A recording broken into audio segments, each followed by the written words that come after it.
And good morning. Welcome in. We're going to pivot here for a second. And if we hear anything on Mike Leach, we'll let you know. Still, as far as we know, in critical care at UMC. This is the Out of Bounds Show, 105.9 The Zone ESPN. And I think we all know that everybody, especially the Mississippi State, Hell State fan base, is on pins and needles and hoping for some kind of miraculous recovery of Coach Mike Leach. As we mentioned, they've brought all the kids in. I don't know if they're all here yet, but two of the four were there at UMC last night, and I would think that the other two are either there or close to being there. Want to switch gears. Yesterday we had NFL football, and Blake, the NFL will get you. Yeah. And yeah. As soon as you think you're in for an easy game, well, you have to know that in the NFL, this isn't the same in college football because the disparity in talent, the gap. But in the NFL, anybody can beat anybody. And the Cowboys were close to losing a game against the 1-10-1 Houston Texans. Might have been the worst loss in NFL history in the regular season. It would not have been that because there have been really good teams lose to really crappy teams over the years, but it would have been bad. And when it's Dallas, it's even worse because you either love them or you hate them. There's a lot of meh in NFL. Yeah, I don't really get Seattle Seahawks. Nah. Minnesota Vikings. Detroit Lions. Denver Broncos. Whatever. Let's ride. But the Saints, the Saints don't draw that kind of love or hate. No, you have to matter to draw that kind of love and hate. Wow. For more than like a blink of an eye, which is in reality what the Saints have mattered for. Okay. And the Lions, as you mentioned, and the Seahawks, as you mentioned. The Browns. Yeah. They're almost like the lovable Browns because they lost for so long. Cincinnati Bengals, same way. I mean, people don't get all hot and bothered. Man, the damn Dallas Cowboys. Yes. Because they ripped off Super Bowls in the 70s. Yeah. And then they ripped off 3 in the 90s. And that's when the NFL exploded, right? And the star and the cool uniforms and the huge market that they're in, and they draw all these unbelievable TV times that you either love them or hate them.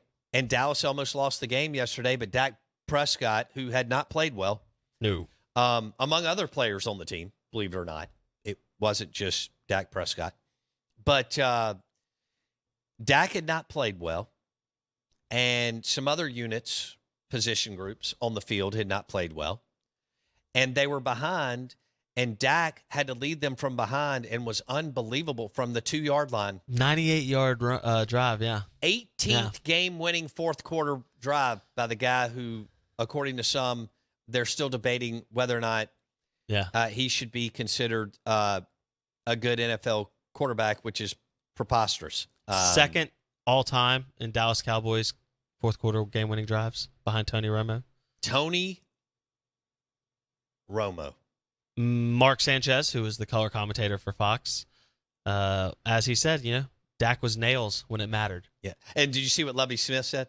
We threw everything at him. And that was their championship pedigree. Yeah. Now, let's not go overboard, Lovie Smith. However, I think it is interesting. Wow. You have to appreciate wins when they're tough. The Eagles, who are the best team in the league right now, have had some close wins. Yeah. They've had some games that weren't great. The Patriots have had close wins for years. The difference is Dallas does seem like they're in a bit of a funk. If you look at their last 3 games, it's not great.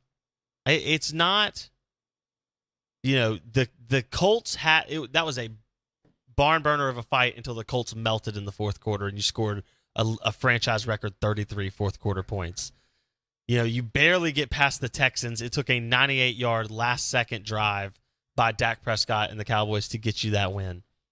You kind of got past a Giants team. They're going to have to step 27. I know 54, but you only had 19 of that going in, or like 22 of that going into the final quarter, and then 28 offensively. He made some throws on that last drive, contested throwing into tight windows, tight spots that they had to have. And then he threw a touchdown pass to Michael Gallup, which I thought was a beautiful read. I mean, he scanned the whole field and then whipped it over to Michael Gallup, and Michael Gallup could not. That was an insane hit. That was as good a legal hit as you can have in the game today. I mean, he got lit up. No doubt, but you're paid to catch that in the NFL. And then I thought also when they ran the ball 4 times inside I guess they started maybe at about the 8 and ended up on the goal line and ran. On second down, Zeke had the hole. Yeah. He's not explosive or quick enough to hit that hole. On first down, he had the corner and he couldn't get there. There are so many running backs in the league that could pop, including one that wasn't on the field in Tony Pollard, that gets in there and scores. Yes. Zeke is slow. He's lost his first step. He's lost his what he had. That was overrated the first couple of years anyway. And they are determined to try to pad Zeke's stats. Kellen Moore is determined, I guess, to keep Zeke happy in a business where that's not how the best of the best play it. Belichick never gave a damn. John Harbaugh doesn't care at the Ravens. Andy Reid doesn't care at the Chiefs. Sean Payton didn't care at the Saints. You do what you need to do. Andy Reid and Sean McVay both cut quarterbacks who got them to conference title games. Yeah. Then the next one won them a Super Bowl. And I think that's the issue with the Cowboys. One of them. And they're slow at linebacker. 55 and 42. And yes, I know 55. Van Der Esch was a first-round pick. Woo!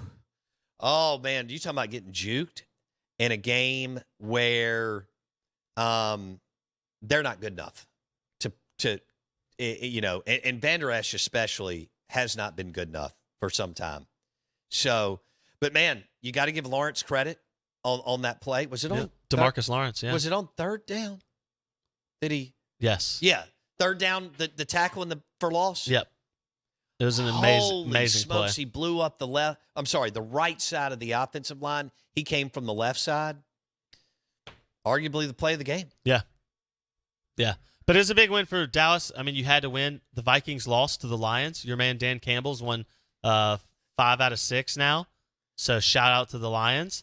And they beat Minnesota. So the Cowboys need the Eagles to lose once, and then the Cowboys have to beat the Eagles when they play again later, a couple weeks from now. So that's your chance to get to the 1 seed. Probably not going to happen. The Eagles look dominant. Jalen Hurts is probably going to win the NFL MVP. Yeah. That's what going to Oklahoma will do for you. So, Oklahoma Sooner, Jalen Hurts playing some awesome football, as you said. Although LSU quarterback Joe Burrow is making a case for himself as one of the best in the league right now too. Yeah, so I was pretty locked in to the red zone yesterday, and Jared Goff made a couple of throws. Yeah. I know it's easy to beat up on him. He made a couple of throws for the Lions that were filthy.